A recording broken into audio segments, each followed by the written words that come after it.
2026 இந்த சித்திரை மாதத்தில் வரக்கூடிய நாட்கள் மகர ராசிக்கு எப்படி இருக்க போகுது அப்படிங்கிறத நம்ம இந்த வீடியோவில் பார்க்க போகிறோம்.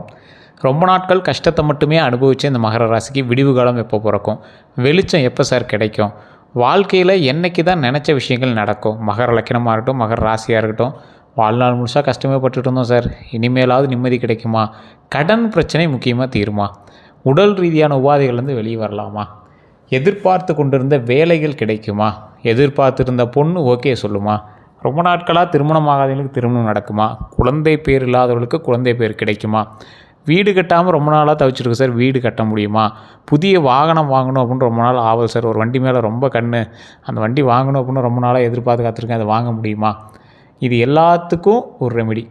மகிழ்ச்சி எப்போ சார் கிடைக்கும், பழசு மாதிரி பணம் எப்போ கையில் பொருளும், எப்போ செலவு பண்ணி மீதி அமௌண்ட் வந்து கையில் இருக்கிற அளவுக்கு எப்போ சார் வச்சுட்டு இருக்கிறது, அக்கௌண்ட் பேலன்ஸ் என்றைக்கு சார் ஒரு 7-8 டிஜிட்டுக்கு மேலே இருக்கிறது, ஒரு 10 டிஜிட்டுக்கு மேலே அக்கௌண்ட் பேலன்ஸ் இருந்துகிட்டே இருக்கணும், அந்த மாதிரிலாம் நம்ம எப்போ சார் உருவாகி வருது அப்படின்னு எதிர்பார்ப்போடு காத்து கொண்டு இருக்கக்கூடிய மகர ராசிக்காரர்களுக்கு தான் இந்த வீடியோ.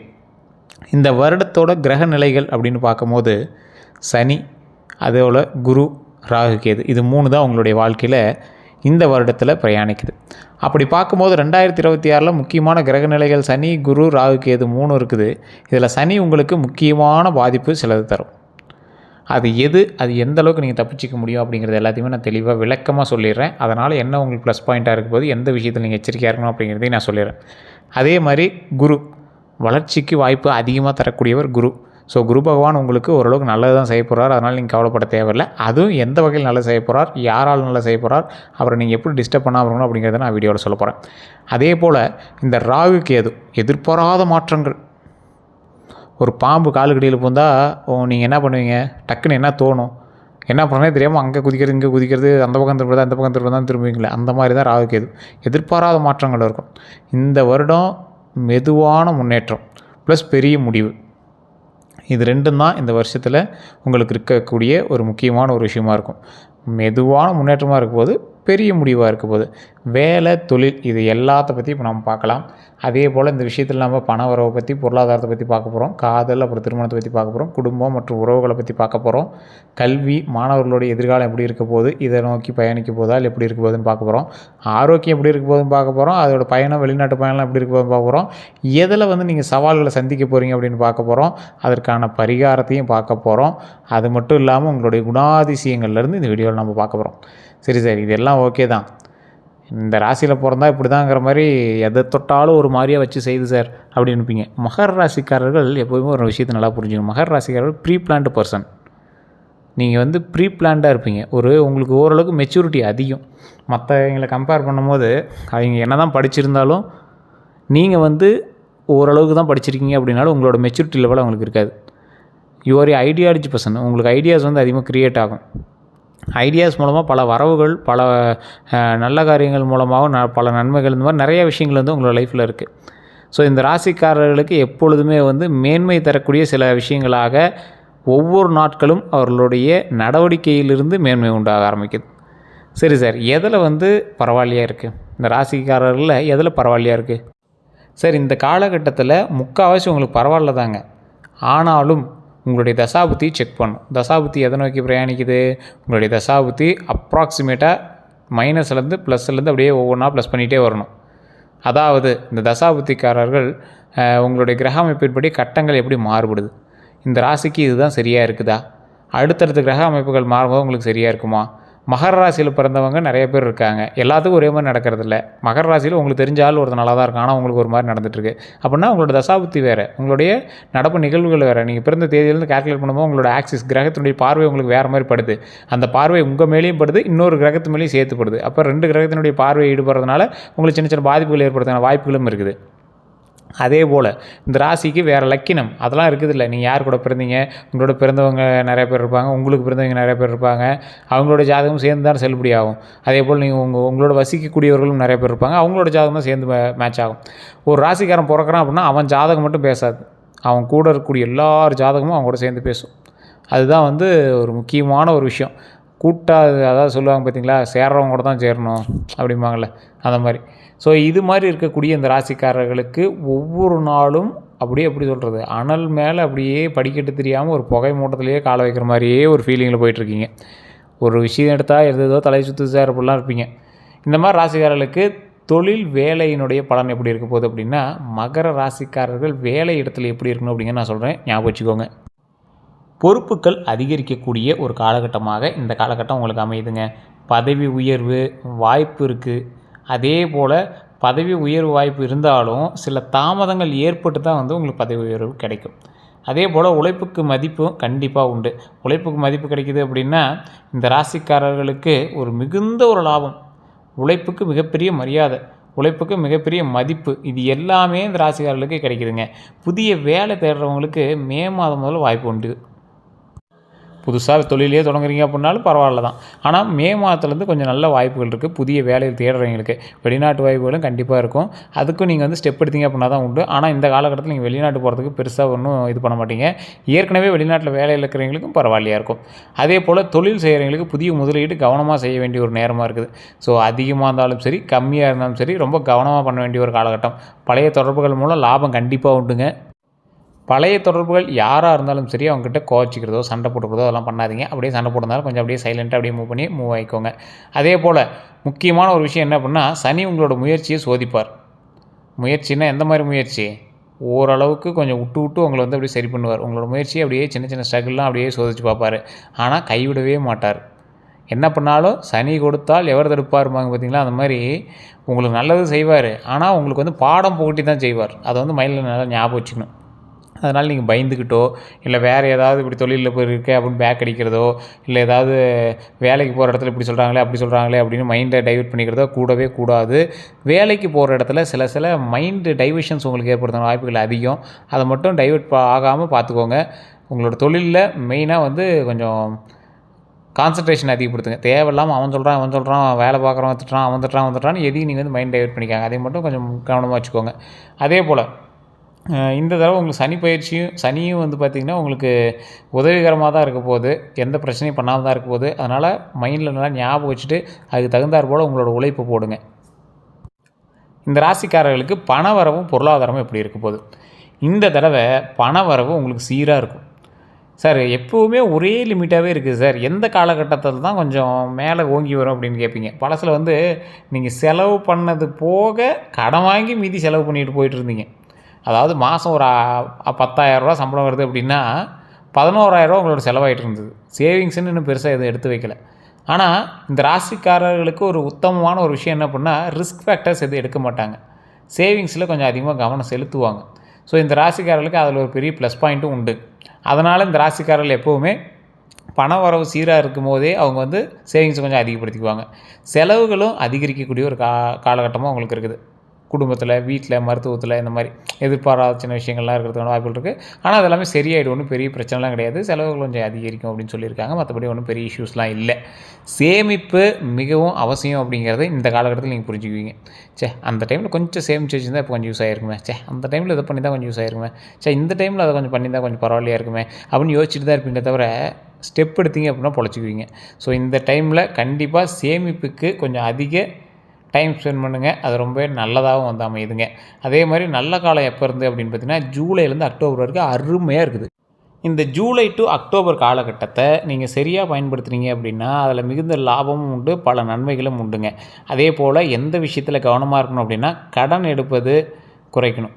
கடன் எடுக்கிறீங்க அப்படின்னா கண்டிப்பாக அதை குறைச்சிக்கணும். தேவையில்லாத கடனாக இருந்தாலும் சரி, இல்லை ஏதாவது ரொம்ப முக்கியமான கடன் சார், அதை கடன் எல்லாமே பண்ணலாம், ஆனால் கடன் போட்டால் என்ன பெரிய இதெல்லாம் இல்லை, இஎம்ஐ கட்டிக்கலாம் அப்படிங்கிற மாதிரி ஏதாவது ஒரு மைண்ட் இருந்தது அப்படின்னா தயவுசெய்து அந்த விஷயத்தில் கொஞ்சம் கவனமாக இருங்க. நண்பர்களுக்கு பணம் கொடுப்பதில் தவிர்த்துக்கோங்க. அது ரொம்பவே எச்சரிக்கையாக இருக்க வேண்டிய ஒரு விஷயமா இந்த காலகட்டத்தில் உங்களுக்கு இருக்குதுங்க. நண்பர்களுக்கு பணம் கொடுக்கக்கூடிய விஷயத்தில் ரொம்பவே கவனமாக இருக்கணும். பணம் கொடுக்காதீங்க அப்படின்னே இந்த டைமில் சொல்லலாம். ஏன்னா இந்த காலகட்டத்தில் தேவையில்லாமல் இப்போ நண்பர்கள் கேட்குறாங்க அப்படின்னு கொடுத்தீங்கன்னா நீங்கள் மாட்டிட்டு முடிக்கக்கூடிய ஒரு அவசியமாக இருக்கும். மகர லக்கினக்காரர்களாக இருந்தாலும் சரி, மகர ராசிக்காரர்களாக இருந்தாலும் சரி, பணம் கொடுத்துட்டு அதுக்கு வரும் அப்புறமேட்டு வரும்னு கொஞ்சம் தேவையில்லாமல் எடுத்து பிடிச்சிட்ருக்கோம். உங்களுக்கு அந்த அமௌண்ட் வந்துடும். பட் இருந்தாலும் கொஞ்சம் மைண்ட் டைவர்ஷன் இருக்கிறதுனால கொஞ்சம் வாய்ப்புகள் அதிகம். ஸோ அதனால் தேவையில்லாமல் மைண்டு குழப்பிக்கிறதுக்கான எந்த ஒரு வேலையும் பண்ணாதீங்க. அதில் முக்கியமான ஃபஸ்ட்டு வேலை கடனை குறைக்கணும். அதை மைண்டில் ஞாபகம் வச்சுக்கோங்க. கடன் எடுக்கிறத குறைச்சிக்கோங்க. அடுத்தது நண்பர்களுக்கு பணம் கொடுக்கறதையும் தவிர்த்துக்காங்க. அதே போல் இந்த ராசிக்காரர்களுக்கு காதல், திருமணம் இந்த 2 விஷயம் எப்படி இருக்க போகுது அப்படின்னா, நிலையான உறவு உருவாகுங்க. காதலில் நிலையான உறவு உருவாகக்கூடிய ஒரு காலகட்டம். பழைய காதல் மீண்டும் வர வாய்ப்பு உண்டுங்க. அதாவது நிலையான உறவு எப்படி இருக்க போகுது அப்படின்னா, வாழ்க்கையில் ஒரு முக்கியமான ஒரு தருணத்தை நீங்கள் வந்து சந்திக்க போகிறீங்க. அந்த தருணத்தின் மூலமாக பல முக்கியமான உறவு வந்து உங்களோட வந்து இணைய போகுது. அதில் நிலையான உறவு உருவாகிறதுக்கான முதல் காலகட்டமாக இந்த காலகட்டம் உங்களுக்கு அமையுங்க. பழைய காதல் மீண்டும் வரதுக்கான வாய்ப்புகள் கொஞ்சம் அதிகமாகவே இருக்குது. ஸோ பழைய காதல் வருது அப்படின்னா அதுக்கு தகுந்த மாதிரி உங்களோட ஸ்டெப்ஸை மூவ் பண்ணிக்கோங்க.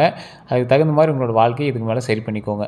திருமணம் சம்மந்தப்பட்ட விஷயங்களில் 2027 நல்ல வாய்ப்புகள் இருக்குங்க. இந்த டைம் நீங்கள் பயன்படுத்தினீங்க அப்படின்னா கண்டிப்பாக திருமணம் வந்து நடக்கிறதுக்கான வாய்ப்பு 100% உண்டு. குறிப்பாக ஆகஸ்ட் டு டிசம்பரில் நல்ல நேரம். ஆகஸ்ட்லேருந்து டிசம்பர் வரைக்கும் ரொம்ப முக்கியமான நேரம். அந்த டைமில் நீங்கள் வந்து திருமண வாய்ப்புகள் ஸ்டெப்பு இப்போலேருந்து எடுக்க ஆரம்பிச்சிங்க அப்படின்னா ஆகஸ்ட் டு டிசம்பரில் திருமணம் வந்து கைக்கூடி வரதுக்கான வாய்ப்புகள் அதிகம்.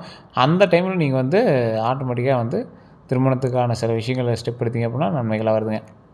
அதே மாதிரி திருமணம் மாணவர்கள் வந்து பார்த்திங்கன்னா சிறிய கருத்து வேறுபாடு பேசிக்கொண்டே தீர்வு காண வேண்டும் அப்படிங்கிறத மைண்டில் ஞாபகம் வச்சுக்கோங்க. சின்ன சின்ன கருத்து வேறுபாடு இருக்கிற வாய்ப்புகள் அதிகம். அதை நீங்கள் பேசியே தான் சரி பண்ணிக்கணுமே தவிர தேவையில்லாமல் அதை பண்ணியா இதை பண்ணியா இதை பண்ணியா அதை பண்ணியாலாம் நீங்கள் பேசவே கூடாது. இந்த காலத்தில் பேசுகிறதுக்கான ஒரு பாயிண்ட்டாகவும் இல்லைங்க. அதை மட்டும் மைண்டில் ஞாபகம் வச்சுக்கோங்க. இப்போல்லாம் பேசி தான் சரி பண்ணி ஆகணுமே தவிர சண்டை போடவே கூடாது. பேசிகிட்டே தீர்த்துக்கணும் அப்படிங்கிறது மைண்டில் நல்லா ஞாபகம் வச்சுக்கோங்க.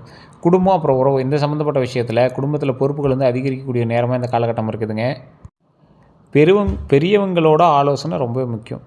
உங்களோட வீட்டில் பெற்றோர்கள் இருக்காங்க, பெரியோர்கள் இருக்காங்க அப்படின்னா அவங்களுடைய ஆலோசனைகள் ரொம்பவே முக்கியமாக இந்த காலகட்டத்தில் தேவைப்படும். ஸோ அதனால் கொஞ்சம் பொறுமையாக நிதானமாக பண்ணிங்க அப்படின்னா ரொம்பவே நல்லது. அவங்க பேச்சு கொஞ்சம் மதிப்பு கொடுங்க. அவங்க பேச்சுனால சில கோவங்கள் உங்களுக்கு ஏற்படலாம். அந்த கோவத்தெல்லாம் மறந்துட்டு அதுக்கு என்ன தேவையோ அதுக்கான ஸ்டெப்ஸ் எடுங்க. அதன் மூலமாக பல நன்மைகள் காத்து கொண்டு இருக்குது. இதில் எது நல்லது அப்படின்னா குடும்ப ஆதரவு வந்து கண்டிப்பாக கிடைக்குங்க. குடும்பத்தின் மூலமாக பல நல்ல ஆதரவு கிடைக்கக்கூடிய ஒரு காலகட்டமாக இந்த காலகட்டம் இருக்குது.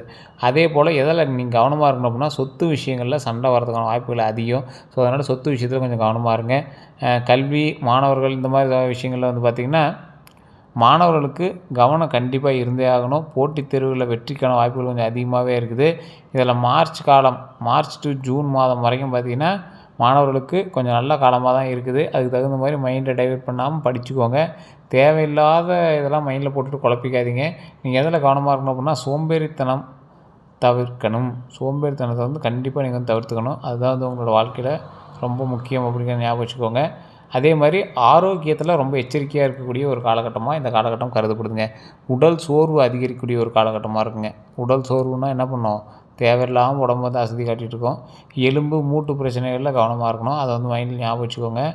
உடற்பயிற்சி கண்டிப்பாக இந்த டைமில் தேவை அப்படிங்கிறத மைண்டில் ஃபிக்ஸ் பண்ணிவிட்டு 1-2 எக்ஸசைஸாவது பண்ண ஆரம்பிங்க. தூக்கம் சரியாக இருந்தாகணும். நல்லா தூங்கி எழுந்திரிங்க. நல்லா கொரட்டை விட்டு தூங்கி எழுந்திரிக்கிற அளவு உங்களுக்கு தூங்கி எழுந்திரிக்கணும். எப்போ தான் தூங்கி எழுந்திரிச்சோமானே தெரியாத அளவுக்கு நல்லா தூங்கி எழுந்திரிக்கணும்.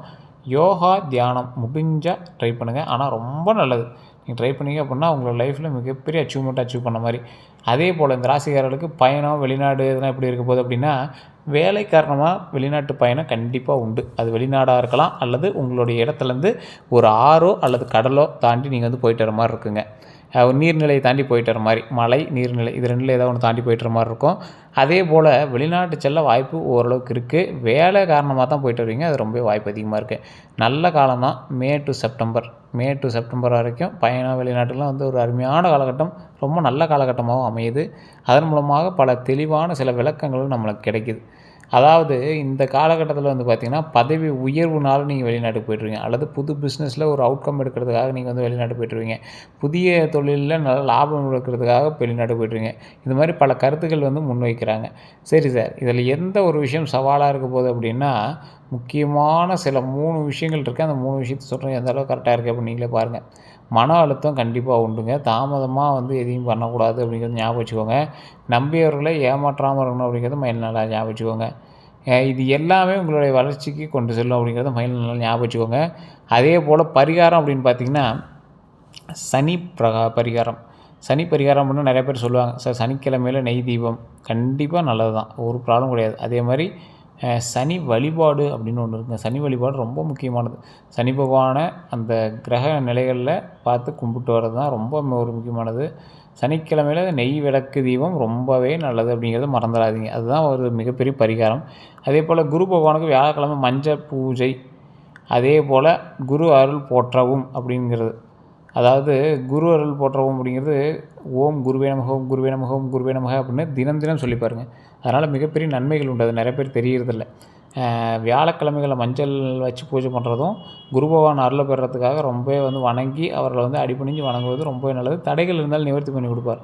ஏதாவது ஒன்று தடுத்துட்டு இருக்கும்ல, அதை நிவர்த்தி பண்ணி கொடுப்பார். அது ரொம்பவே நல்லது. பொதுவான கிரகம் பரிகாரம் அப்படின்னு பார்த்திங்கன்னா அன்னதானம், கோவில் தரிசனம். கோவிலில் சாமியை கும்பிட்டு முடிஞ்ச அளவுக்கு அன்னதானம் ஒரு 2-3 கை முடிஞ்சால் ஒரு கவர்லையாக போட்டு விடுங்க. இல்லையா ஒரு கிண்ண மாதிரி இருக்கும்ல இலையில், அதில் போட்டு விடுங்க. அது ரொம்ப நல்லதுங்க. அதே மாதிரி இந்த ராசிக்காரர்கள் மகர ராசிக்காரர்களை பொறுத்த வரைக்கும் மெதுவான ஆனால் உறுதியான ஒரு முன்னேற்றமாக இந்த காலகட்டம் இருக்க போது. வேலை பயணத்தில் ரொம்பவே வளர்ச்சி தரப்போது. வேலை பணத்தில் இந்த 2 விஷயத்தில் வளர்ச்சி. தொழில் பண்ணால் காசு, அதாவது நீங்கள் எது பண்ணாலும் காசு இல்லை, தொழில் பண்ணால் காசு அப்படிங்கிறது ஒரு மிகப்பெரிய வளர்ச்சி தானே, அதை ஞாபகப்படுத்துது. திருமணம் அப்புறம் குடும்பத்தில் நல்ல மாற்றங்கள் உண்டாகுது. அதே போல் இந்த ராசிக்காரர்களோட முக்கியமான ஒரு விஷயம் என்ன அப்படின்னா, அவசரப்படாதீங்க, பொறுமை தான் வெற்றியை தரும் அப்படிங்கிறத மைண்டில் ஞாபகம் வச்சுக்கோங்க. இந்த ராசிக்காரர் 2026 தமிழ் புத்தாண்டு உங்கள் வாழ்க்கையில் நல்ல மாற்றங்களும் வளமும் பெற இந்த ஜோதிட ரீதியாக சில விஷயங்கள் உங்களுக்கு ஹெல்ப்ஃபுல்லாக இருக்கும் அப்படின்னு நான் நம்புகிறேன். நிறைய பேர் இந்த மகர ராசியில் இருக்கக்கூடியவங்க, மகர லக்கணத்தில் இருக்கக்கூடியவங்க சில கோயில்களுக்கு போயிட்டு வரணும் அப்படின்னு ஆசைப்பட்றீங்க. அந்த கோவில்களினுடைய சில முக்கியமான விஷயத்தை நான் சொல்கிறேன். மகர ராசிக்கு எப்பயுமே திருப்பதி ஏழுமலையானோட வழிபாடு ரொம்ப அவசியம். திருப்பதி ஏழுமலையான் வணங்கினீங்க அப்படின்னா ரொம்ப நல்லது. அதன் மூலமாக பல நன்மைகள் சேரக்கூடிய ஒரு காலகட்டமாக அமையும். அதே போல் இந்த ராசிக்காரர்களுக்கு ஒரு இடம் நான் சொல்கிறேன். திருமணமாகி சண்டை சச்சரவுகள் இருக்குது அப்படின்னா திருச்செங்கோடு மலை. நிறைய பேர் நிறைய வீடியோவில் நான் சொல்லியிருப்பேன். திருச்செங்கோடு மலையில் இருக்கக்கூடிய அர்த்தநாரீஸ்வரர் வழிபடணும். அதே போல் அங்கே இருக்கக்கூடிய செங்குட்டு வேலையர் வழிபடணும். மேலே இருக்கக்கூடிய விநாயகர் வழிபடணும். அதாவது குடும்பத்தில் இருக்கக்கூடிய 4 பேரும் ஒரே கோவிலில், ஒரே ஊரில், ஒரே மலையில் இருக்காங்க. இதில் சிவனும் சக்தியும் ஒரே உருவமாக ஒரு அர்த்தநாரீஸ்வரர் ரூபத்தில் காட்சியளிக்கிறார். தசபாசானத்தால் செய்யப்பட்ட சிலை, 60 அடி பாம்பு சிலை அந்த மலை மேலேயே இருக்கும். நீங்கள் அதை போய் வழிபட்டுட்டு அப்புறம் போய் மேலே இருக்கக்கூடிய சாமி வழிபட்டுவாங்க. 1200 படிக்கட்டு. இல்லை சார் எப்படி படிக்கட்டு ஏறுறது அப்படின்னா, மேலே வண்டியே போகுது, நீங்கள் பஸ்ஸே போயிட்டு வரும், நீங்கள் மேலேயே போய்ட்டு சாமி கும்பிட்டுடலாம். அந்தளவுக்கு எல்லா ஃபெசிலிட்டியுமே பண்ணி வச்சுருக்காங்க. அருமையான ஸ்தலம், நீங்கள் நினச்சி கூட பார்க்க முடியாது, அவ்வளோ அருமையான ஸ்தலம். புதுசாக திருமணமானவங்களாம் அங்கே போய் மாலை மாற்றுவாங்க. திருமணமாகி ரொம்ப வருடங்கள் ஆனவங்க கண்டிப்பாக போய் வழிபட்டு வரணும் அப்படிங்கிறதாவே இந்த இடத்துக்கு போயிட்டு வருவாங்க. ரொம்ப பெரிய நல்லதெல்லாம் கொடுக்கும். ஸோ அந்த மாதிரி ஒரு ஸ்தலத்தில் இறை வழிபாடு பண்ணிங்க அப்படின்னா திருமணமாகி பிரச்சனை இருக்கிற உங்களோட லைஃப் சரியாகும். அதே போல் குழந்தை பேர் இல்லாதவர்களுக்கு குழந்தை பேர் கிடைக்கக்கூடிய ஒரு அற்புத ஸ்தலமாக பழனியில் இருக்கக்கூடிய கீழே இருக்கக்கூடிய திரு ஆவினங்குடி அப்படிங்கிற கோயில், அதுதான் 3வது பழனி. அதை நான் சொல்லி தான் உங்களுக்கு தெரிய வேண்டியதுன்னு இல்லை, உங்களுக்கு முன்னாடியே தெரிய ஆரம்பிச்சிருக்கு. திரு ஆவினன்குடி மிகப்பெரிய பழமை வாய்ந்த கோவில், மிகப்பெரிய சக்தி வாய்ந்த கோயில். அந்த கோயிலினுடைய கீழே பார்த்திங்கன்னா ஒருத்தர் இருப்பார். அதாவது அந்த திரு ஆவினங்குடியை பற்றி பேசக்கூடிய ஒருத்தர் இருப்பார். சாமியை பற்றி பேசக்கூடிய ஒருத்தர் இருப்பார். அந்த கோயிலுக்கு நீங்கள் போனீங்க அப்படின்னா ஆட்டோமேட்டிக்காக முருகரே உங்கள்கிட்ட வாட்சொல் மூலமாக பேசுவார். ஏதோ ஒரு ரீதியாக உங்களிடம் பேச விரும்புவார். அதே போல் இதெல்லாம் பேசி முடித்ததுக்கு பிறகு இந்த ராசிக்காரர்களுக்கு எல்லா விஷயங்களும் நடக்குமா அப்படின்னு கேட்டுகிட்டே வந்துட்டு இருக்கும்போது திடீர்னு ஒரு ராசிக்காரன் பூந்து அது இதையும் சொல்லிகிட்டு இருப்பான். அப்போ பதட்டமாக இருப்பாங்க மற்ற ராசிக்காரெலாம். ஆனால் இந்த மிகர ராசிக்காரன் எல்லா ராசியோட டீட்டெயில்ஸும் கேட்டுட்டு ஏடா இதுக்கே எப்படிங்கிறீங்க அப்படிங்கிற மாதிரி ஒரு அசால்ட்டு தன்மையோடு இருப்பாங்க இந்த மகர ராசிக்காரங்க. மகர ராசியில் பிறந்த ஒவ்வொருவருக்கும் இந்த வீடியோ ஒரு சமர்ப்பணம். உங்களுடைய கந்திஷ்டிகள் நீங்கணும் அப்படின்னா கீழே ஒரு நம்பர் கொடுத்துனா அந்த நம்பருக்கு ஃபோன் பண்ணுங்கள். அதில் கூடிய நம்பருக்கு ஃபோன் பண்ணிங்க அல்லது மெசேஜ் வாட்ஸ்அப் பண்ணிங்க அப்படின்னா ஒரு குறிப்பிட்ட அமௌண்ட், ஒவ்வொரு இதுக்கும் ஒவ்வொரு அமௌண்ட் இருக்குதுங்க. 8mm சைஸுக்கு ஒரு அமௌண்ட்டு, 6mm கருங்காலி மாலைக்கு ஒரு அமௌண்ட்டு, ரிங்குக்கு ஒரு அமௌண்ட்டு, பிரேஸ்லெட்டுக்கு ஒரு அமௌண்ட்டு. இந்த மாதிரி இருக்கக்கூடிய இடத்துல நீங்கள் டீட்டெயில் கேட்டிங்க அப்படின்னா எங்களுக்கு தெரிய சொல்லுவாங்க. ஃபோன் பண்ணாங்க அப்படின்னாலும் நீங்கள் டீட்டெயில் கேட்டு தெரிஞ்சுக்கோங்க. வேறு ஏதாவது கருத்துக்கள் இருக்குது அப்படின்னா மறக்காம கமெண்ட் செக்ஷனில் பற்றி விடுங்க. இதை நம்ம சேனலை சப்ஸ்கிரைப் பண்ண மாதிரி சப்ஸ்கிரைப் பண்ணிக்கோங்க. பக்கத்தில் பெல் பட்டனும் மறக்காமல் ப்ரெஸ் பண்ணுங்கள். உங்களோட நண்பர்களுக்கும் கட்டாயம் பகிருங்க. எல்லோருக்கும் நன்றி.